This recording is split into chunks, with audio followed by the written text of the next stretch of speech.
So it's the day of the Mario movie titled the Super Mario Man, the Mario movie. And I just watched it, and I'm going to be rambling a bit in this review. Normally I script these things out and edit them pretty carefully. This one's going to be a bit more rambly because I'm pretty exhausted mentally. But here we go. So on the list of things I liked about the movie, I wrote literally cold opening. That's what's in my notes because the film does have the cold opening takes place in a literally cold wasteland. I liked that, but that's all that's in the positive column. Immediately noticeable from the first minute of the film is just how overbearing and manipulative the music is. It's supposed to be background music, but it's always in the foreground. It's always bombastic. It's always telling you how to feel instead of letting you feel the emotions that are naturally occurring in the film. And that's because there isn't much emotion in this movie. The character writing and character arcs and everything about the film are so simple and template that it's really hard to get any genuine human connection with anything. And the music is just there to force that connection.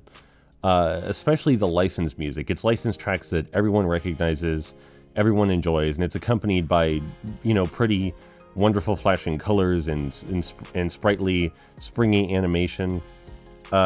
It's to force emotion where there wouldn't be otherwise, and I don't like that. It feels manipulative. There's so many references in the movie. There's nothing like inherently wrong with making references to your own property or other properties if there's like a joke there, but all of the reference humor was just that. It was just, hey, this is a reference, and that's all you get. All of the other jokes outside of that, I've seen them all before. If you've watched a comedy movie in the last 20 years, you've seen every joke in this film already. And the jokes are like oddly, awkwardly mean-spirited. Like in good comedy films, the humor is part of the characterization. Like, the humor tells you more about the characters, or the humorous incidents occur because of the characters. That's what makes humor, character driven, as opposed to just summoned from some sort of corporate desire to make the audience chuckle as much as possible. And I don't know, like, I was in the theater, right? There's this scene where Kamek's cross-dressing for a role-play bit where he's pretending to be Peach so Bowser can rehearse his wedding proposal.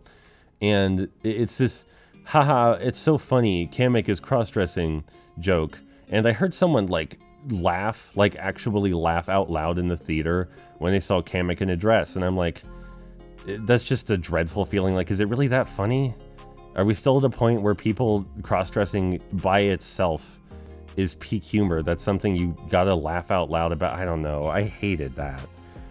The character writing, I already said, is pretty straightforward and template, but that doesn't stop the characters from making really weird decisions, like when Mario gets sucked into the Mushroom Kingdom through a pipe underground in Brooklyn, because that's a thing that happens.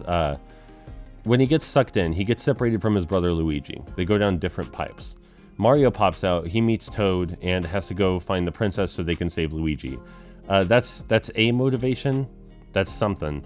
But Luigi pops out of his pipe, and it's a spooky dimension with evil spooky things, and he could just go back in the pipe. There's no reason for him to stay out here in the spooky evil dimension. I think they call it the Dark Zone or something. He could just go back in the pipe. And I know you can go back in the pipe because the film shows you can go back in the pipe, and that's what any sensible person would have tried to do, is go back in the pipe. Also, Mario doesn't really react very much to being dropped into another world where everyone's mushrooms and everything is mushrooms. He's shocked for like 10 seconds and then immediately gets over it, and every crazy thing he sees he just accepts as normal. He doesn't really ask many questions. He's not curious about the world around him.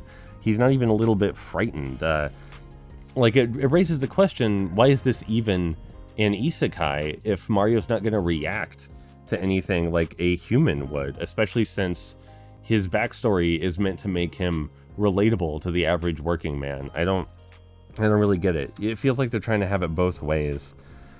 The dialogue is incredibly corny, and there's nothing inherently wrong with corniness, but it always comes out of nowhere.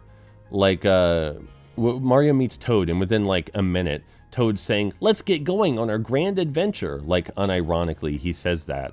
There's this bit where Peach, Mario, and gang go to ask Cranky Kong to borrow his army, and Cranky Kong's like, "Why should I give you my army?" And Peach says, "Because we have heart." Again, unironically.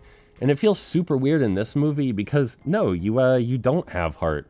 There's no character writing in this film. I'd hesitate to say that there's writing at all. All of the character dialogue feels like it was ripped from other equally generic movies and just kind of stitched together. There's no way to get attached to any of these people. It's just kind of miserable, honestly.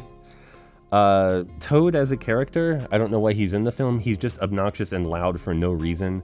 I know you think you need an obnoxious side character, but Toad's pushing it. Like, he's really pushing it.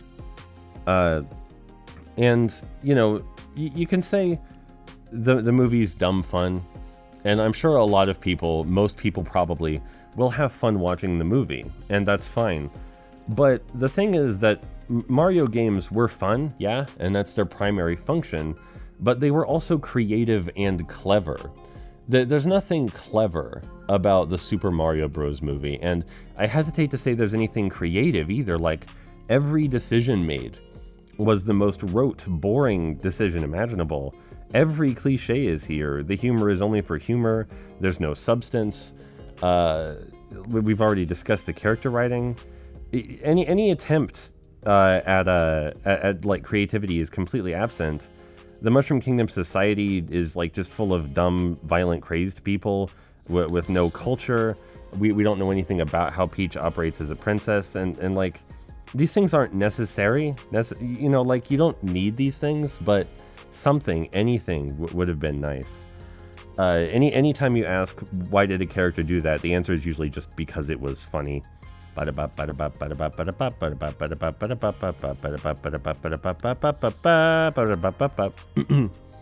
really feels like it's a film that was made for critics to hate and audiences to love. It's a crowd pleaser, and honestly, I think that's one of the worst things that art can be, is crowd pleasing. I like really subscribe to the idea that art, especially art for children, who are you know, they very easily absorb things through artistic media.